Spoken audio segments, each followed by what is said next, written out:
بسم اللہ الرحمن الرحیم۔ ناظرین السلام علیکم، میں ہوں آپ کا میزبان صابر شاکر۔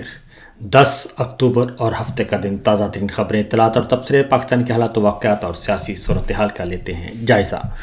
سچویشن بڑی دلچسپ ہے اور دن قریب آ رہے ہیں جنرل آصف منیر صاحب کی ریٹائرمنٹ کے،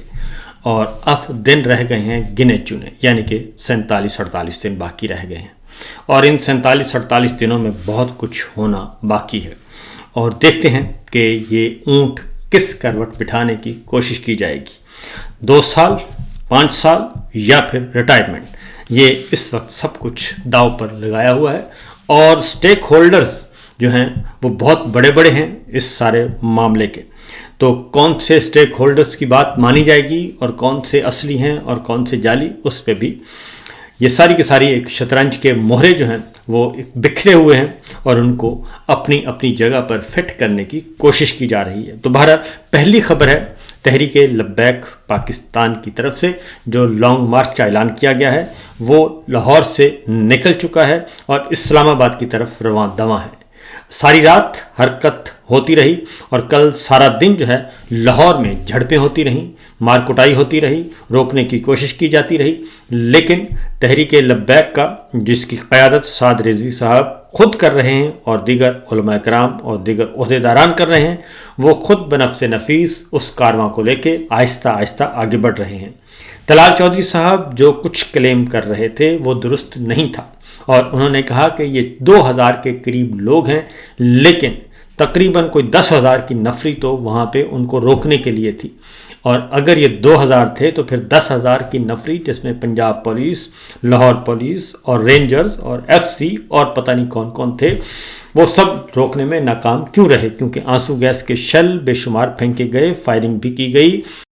زخمی بھی کیا گیا، ڈنڈا سوٹا بھی چلایا گیا، اور اس میں پولیس کے بھی نوجوان زخمی ہوئے، رینجرز کے بھی زخمی ہوئے، اور 70 سے نہیں بلکہ 100 سے زیادہ تجاوز کر گئے تحریک لبیک کے کارکنان، وہ بھی زخمی ہوئے، اور ان میں شہیدوں کی تعداد الگ ہے۔ تو یہ سب کچھ ہوتا رہا، لیکن ان کو روکنے میں ناکام رہے، اور کل رات گئے وہ شاہدرہ سے لاہور کی حدود سے نکلنے میں کامیاب ہو گئے، اور ان کا پڑاؤ جو ہے وہ ہے اسلام آباد اور راولپنڈی، اور اس کے بعد وہ پہنچیں گے امریکی سفارت خانے پہنچنے کا اعلان کیا ہوا ہے، لیکن زیادہ امکان یہ ہے کہ وہ راولپنڈی اسلام آباد کی حدود میں داخل ہو کر فیض آباد میں کچھ ٹھہراؤ کریں گے اور وہاں پہ دھرنا دیں گے، کیونکہ ہماری اطلاعات کے مطابق اب انہوں نے اپنی اسٹریٹجی تبدیل کر لی ہے، اور اب اسٹریٹجی یہ ہے کہ آہستہ آہستہ، بے شک 8 دن لگ جائیں، 7 دن لگ جائیں، 10 دن لگ جائیں، وہ اپنی قوت بھی بڑھاتے جائیں گے، تھکاوٹ بھی اتارتے جائیں گے، اور اسلام آباد کی طرف اپنا سفر جاری رکھیں گے۔ جہاں رات ہوگی وہیں قیام کیا جائے گا، اور آج کی اطلاع کے مطابق ان کا جو زیادہ امکان ہے کہ وہ شیخوپورہ اور گجرانوالہ کے بیچ وہ اپنا قیام کریں گے، اور GT روڈ کے راستے وہ آ رہے ہیں۔ جو اب تک کی صورتحال ہے، کل اسلام آباد اور راولپنڈی میں مکمل طور پہ جو پہلے ہی شہر بند کر دیے گئے ہیں، راولپنڈی، اسلام آباد سمیت لاہور،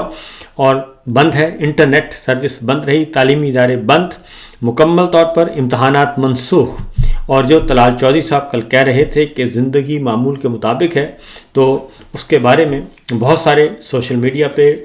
تفصیلات ظاہر ہو چکی ہیں، اور ڈیجیٹل میڈیا پہ، کیونکہ قومی ذرائع ابلاغ جن کو ہم الیکٹرانک ٹیلی ویژن چینلز کہتے ہیں، ان میں خبر دینے کی کوئی ضرورت نہیں ہے اور اجازت نہیں ہے، حکم نہیں ہے، لہٰذا وہاں اس کو دبایا جا رہا ہے اور خبریں وہاں پہ نہیں آ رہی، ان کی کوریج نہیں ہے۔ دوسری جانب برطانیہ نے پاکستان کے لیے ٹریول ایڈوائزری جاری کی اور اپنے شہریوں کو منع کر دیا ہے کہ وہ پاکستان کا رخ نہ کریں۔ دوسری جانب امریکی سفارت خانے کی طرف سے بھی وارننگ جاری کر دی گئی ہے،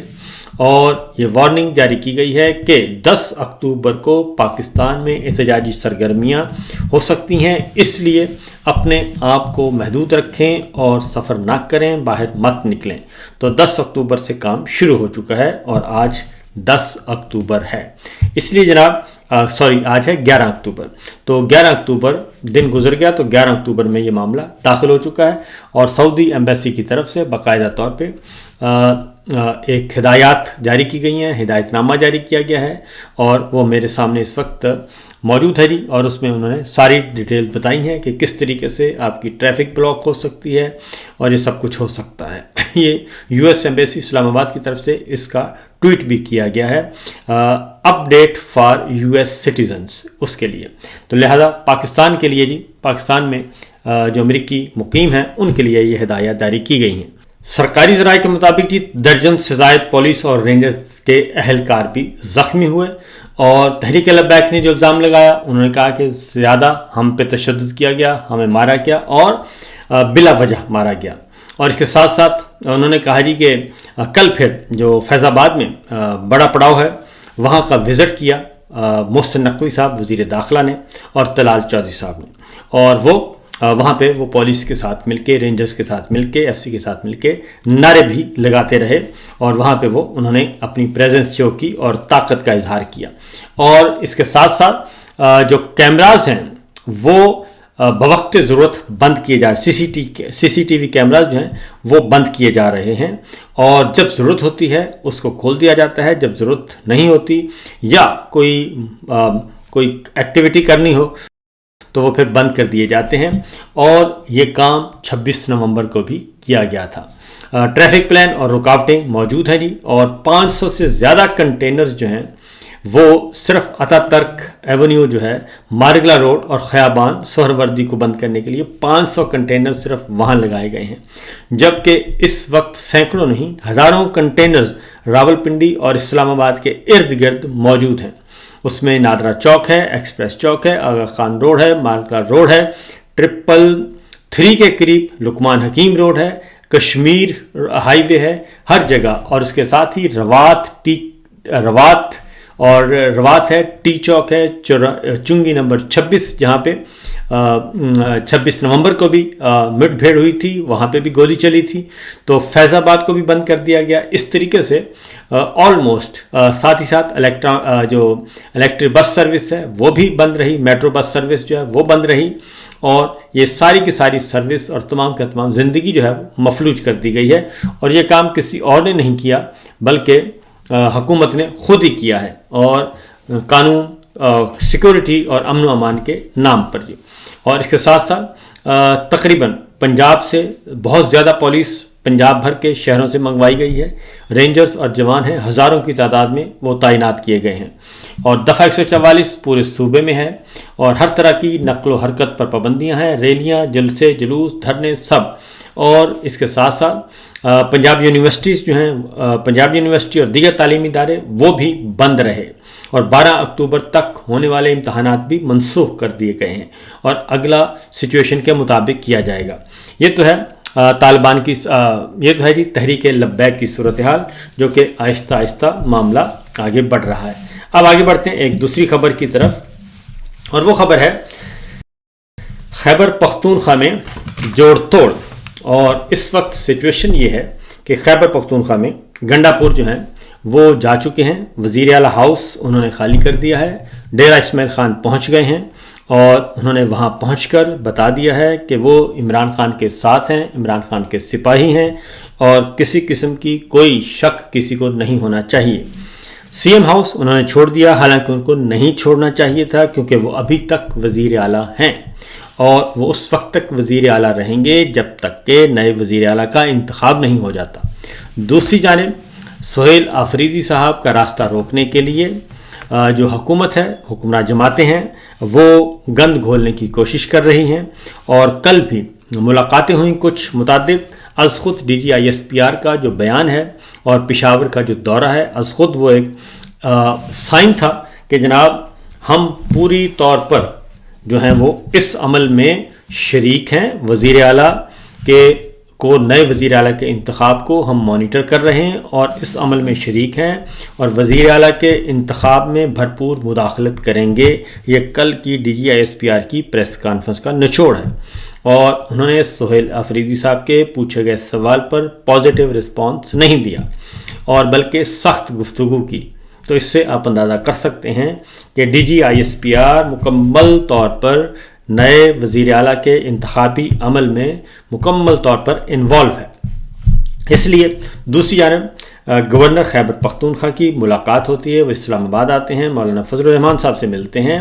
اور ان سے آشیرواد لیتے ہیں اور کچھ سازشی قسم کا پلان بھی تیار کرتے ہیں،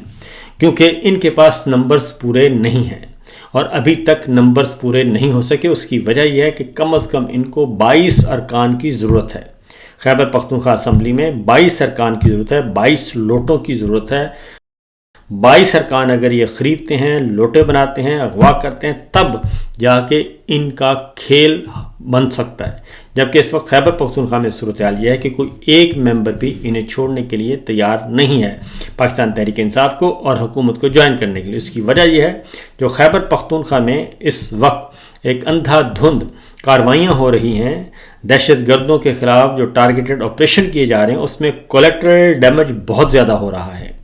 نمبر 1۔ نمبر 2، اس میں ہمارے جوان اور افسروں کی شہادت کی جو تعداد ہے وہ بہت زیادہ ہے اور ناقابل یقین حد تک زیادہ ہے، لہٰذا وہاں کے حالات اتنے اچھے نہیں ہیں۔ اس لیے یہ سازشوں کے تانے بانے بنے جا رہے ہیں اور رانا ثناء اللہ صاحب، اختیار ولی صاحب اور جمعیت علماء اسلام اور پرویز رشید صاحب، کامران مرتضیٰ صاحب، یہ سب کے سب میدان میں آ چکے ہیں، جوڑ توڑ کر رہے ہیں اور لوٹا کریسی کرنا چاہتے ہیں اور ہر کام یہ کرنا چاہتے ہیں کہ کسی بھی طریقے سے اس پروسیس کو روکا جائے، سہیل آفریدی صاحب کے راستے میں رکاوٹیں کھڑی کی جائیں۔ لیکن نمبرز گیم، جمہوریت، آئین، قانون، اخلاقیات، یہ سب کے سب یہ کہتی ہیں کہ سہیل آفریدی صاحب کو کوئی بھی نہیں روک سکتا وزیر اعلیٰ بننے سے۔ تو کل پھر اجلاس بھی ہوا اور پاکستان تحریک انصاف کا، اور اس میں انہوں نے ساری اسٹریٹجی بنائی، کیونکہ گورنر خیبر پختونخوا فیصل کریم کنڈی صاحب وہ کہتے ہیں کہ مجھے استعفیٰ موصول نہیں ہوا اور وہ استعفے منظوری کا نوٹیفیکیشن کرنے کے لیے تیار نہیں ہے، بلکہ وہ وقت پہ وقت حاصل کیے جا رہے ہیں، کیونکہ وہ بھی راولپنڈی کے ساتھ منسلک ہیں،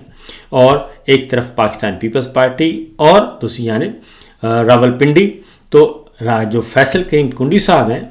وہ پاکستان پیپلز پارٹی کی ہی نمائندگی کر رہے ہیں، اور پیپلز پارٹی خاموشی سے اس غیر جمہوری، غیر قانونی اور غیر اخلاقی ہتھ کنڈوں میں ملوث پائی جاتی ہے، ورنہ وہ اپنے گورنر کو روک سکتی ہے لیکن وہ نہیں روک رہی۔ اس لیے جناب اس حمام میں سارے کے سارے ننگے ہیں اور دیکھنا ہے کہ کیا صورتحال ہوتی ہے۔